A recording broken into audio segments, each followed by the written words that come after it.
Fala pessoal, Carol na área trazendo mais um vídeo aqui no canal. No vídeo de hoje eu vou contar para vocês sobre um caso que aconteceu no ano de 2020 aqui no Brasil, no Rio Grande do Sul, que com certeza é um caso muito chocante, que envolve primeiro o desaparecimento de um menino de apenas 11 anos, mas depois, com o desenrolar do caso, nós temos quem foi o responsável por tudo aquilo. Então, se você gosta desse tipo de conteúdo, de um caso criminal, se inscreve no canal se ainda não for inscrito, deixa o like, deixa o curtir, que isso ajuda muito. Também ativa o sininho para receber todas as notificações. Então bora, vem comigo que hoje nós vamos conhecer o caso que ficou conhecido como Rafael Vinkins.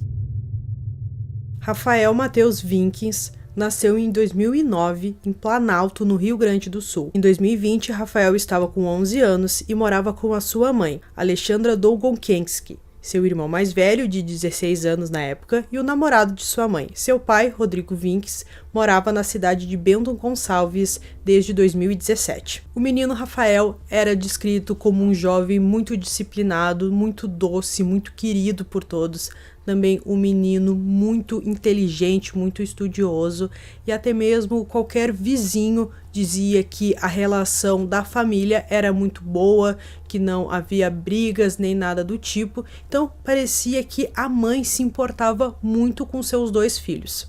No dia 15 de maio de 2020, Alexandra entra em contato com as autoridades para informar que Rafael desapareceu. Segundo ela, na noite anterior, antes dela ir dormir, ela conferiu o menino estava em seu quarto, estava tudo bem, até que no dia seguinte ela se acorda e depara que o seu filho simplesmente não está em casa. A cama dele estava desarrumada e a porta também estava entreaberta.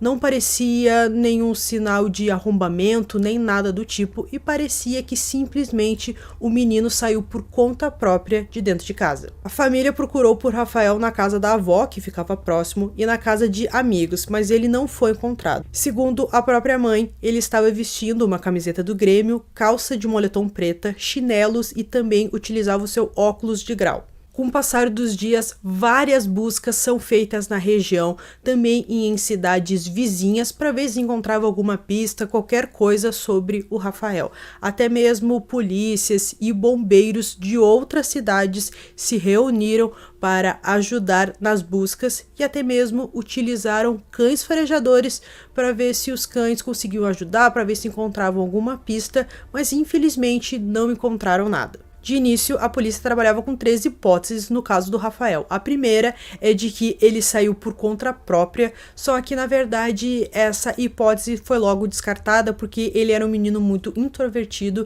então não fazia sentido ele sair no meio da noite. Já a segunda hipótese é de que alguém entrou na casa e levou o menino para algum lugar, e a outra seria que ocorreu um homicídio dentro da casa. A polícia começou a prestar mais atenção nessa terceira hipótese devido ao comportamento suspeito da Alexandra, da mãe do Rafael. Ela parecia não estar muito incomodada com aquilo, ela também estava muito calma, sendo que o seu filho estava desaparecido, e ela dava algumas informações a mais de que se ela não estivesse envolvida no desaparecimento do seu filho, ela não saberia, como ela descreveu exatamente a roupa que o menino estava utilizando. Se ela não viu ele saindo de casa, como ela sabia exatamente a roupa que ele utilizava?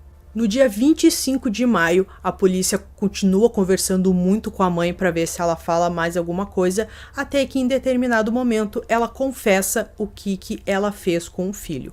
Ela diz que o menino estava já há várias noites passando a noite inteira acordado, mexendo no celular, que ele estava muito agitado e aquilo incomodava muito ela.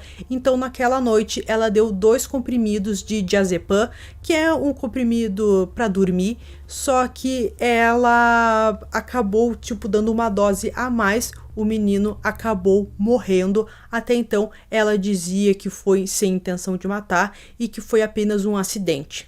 Depois que a Alexandra confessa o crime, ela leva a polícia até o corpo da criança. O corpo foi localizado no próprio dia 25, por volta das 5h30. O corpo estava enrolado em um lençol com uma corda no pescoço e foi colocado dentro de uma caixa de papelão na garagem de uma casa que ficava a apenas 5 metros da casa onde a família morava e que os donos daquela casa não estavam porque eles viajaram. O corpo do Rafael passou por perícia e foram encontradas marcas de que ele foi estrangulado. O advogado da Alexandra disse que as marcas haviam sido causadas por uma corda que ela utilizou para puxar o corpo do filho. No dia 27 de junho, a Alexandra ela dá um novo depoimento e ela fala que sim, que ela estrangulou o próprio filho, ela pegou uma corda e acabou matando o menino por asfixia. Ela conta tudo o que aconteceu, aquela mesma história de que o menino estava jogando muito no celular, que já era tarde da noite, então ela deu 2 diazepams para ele, só que depois de um tempo ela foi verificar se o menino dormiu e ele não dormiu, ele ainda estava acordado, então naquele momento ela pega uma corda de um varal, enrola no pescoço do menino, acaba matando ele, então ela leva ele no colo até aquela casa próxima dos vizinhos, coloca ele dentro de uma caixa, então ela assume que não foi uma morte acidental e que foi ela que tirou a vida do próprio filho. Após a nova confissão, Alexandra passou a ser julgada pelo homicídio doloso, quando há a intenção de matar. Em alguns momentos, ela até mesmo tentou incriminar o seu irmão e tio do Rafael e até mesmo o pai do Rafael.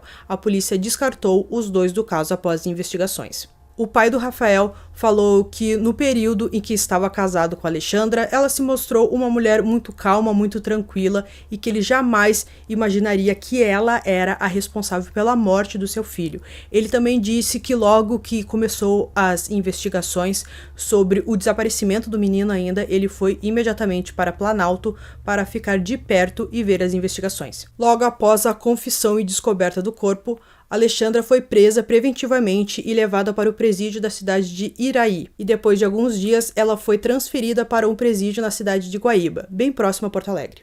O advogado de defesa, de início, ele falou que a Alexandra estava extremamente abalada com tudo o que aconteceu, ela estava muito nervosa, muito triste com tudo aquilo, então o trabalho dele naquele momento era provar que ocorreu uma morte acidental, que ela não teve a intenção de matar o menino. Só que depois da confissão dela, que ela falou que utilizou a corda, então esse advogado ele saiu do caso, abandonou, já que ela mentiu, né? Então o advogado acabou desistindo do caso.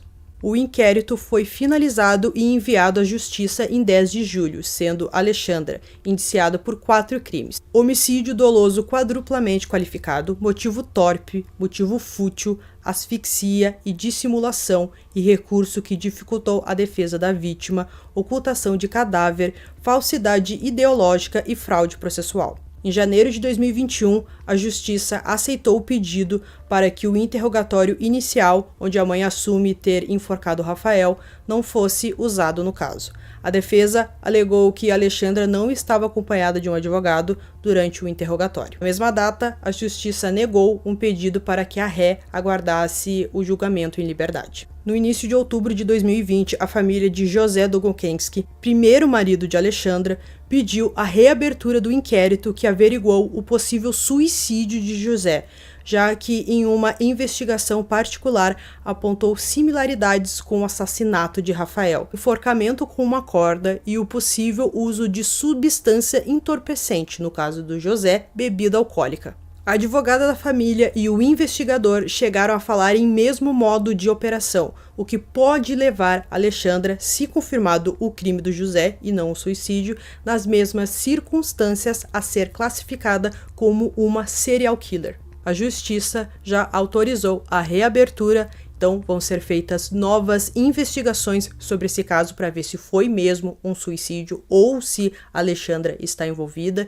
Isso foi dado no início de 2021, então tendo mais informações eu também conto aqui para vocês sobre esse caso paralelo ao do Rafael. O processo criminal da morte do menino Rafael está pronto para ser submetido ao tribunal do júri, mas ainda está sem data definida devido à pandemia. A promotora do Planalto está convencida de que Alexandra agiu sozinha, premeditou sozinha e também executou tudo sozinha.